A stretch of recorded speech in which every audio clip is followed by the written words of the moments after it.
whatsoever they want to submit to the leadership of the House. Nobody goes beyond here if it is not officially invited. That is the stand. So I want you people to understand, so that you will help us to help you. If you take the position where it is earmarked for protest, we will give you the necessary support you need.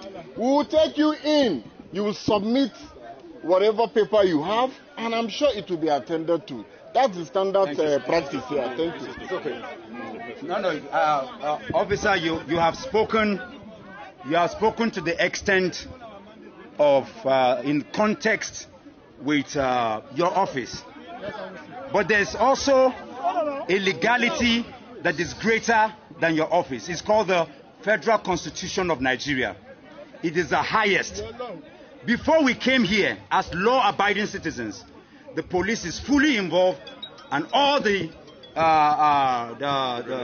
relevant security agencies fully involved. In a country where in just a few days ago, people were burnt in Kano, people were shot in Rivers State, people were cut down, Nigerians like you were cut down in Lagos. As it stands right now, the law that permits the 2022 electoral law that states the procedure for election that was signed into law by President Muhammadu Buhari is in the dustbin. At the moment, yes. Right. Everything that holds our constitution has been put in the dustbin.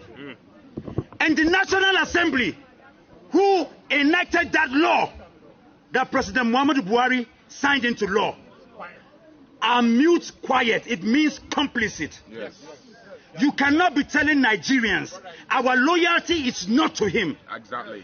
As it stands right now, our loyalty is not to any leadership or anybody. Our loyalty is to the state. It is the Constitution of Nigeria. Exactly. And like you rightly stated, he is our servant. He should be grateful that we came here today. They should be aware of that.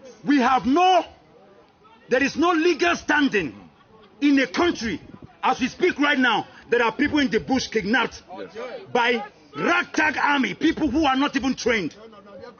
People are crying and weeping. We have undergone the most fraudulent election in the history of global election. And you are here looking at people who are dead, and you are telling them, officer, that a man who enacted a law that he could not even stand by, that we voted for and put in place, that we need a special permission in position to see him while we are here. People, it is impossible. It is impossible. I say it is impossible. It is impossible. The world is watching now. Yes. We will give him 15 minutes. Just 15 minutes. 15 minutes because he's listening to us. The chairman of the National Assembly, who has failed in every ramification, yes, we want him to report here now. Exactly. In the next 15 minutes. Because we are law-abiding. This is our plea, this is our prayer, this is our call to give the message that we have. We already gave a message yesterday for the sack and prosecution of Professor Mahmoud Yakubu at the INEC office. Yes. We are coming here to remind those who made the law, who have gone mute, but because we are custodians of the law, 15 minutes, otherwise the world will hear us. Nigerian people! Right!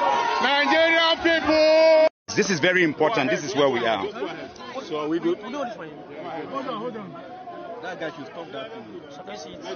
Is it okay like this? Yes. Nursing the bruises of hope. This is why we're here. Today we mourn the demise of credibility, the rape of trust, and the abuse of will.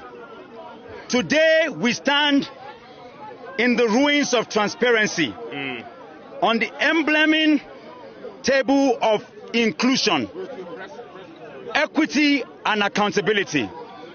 Today we are voices toneless, stripped of the music of choice.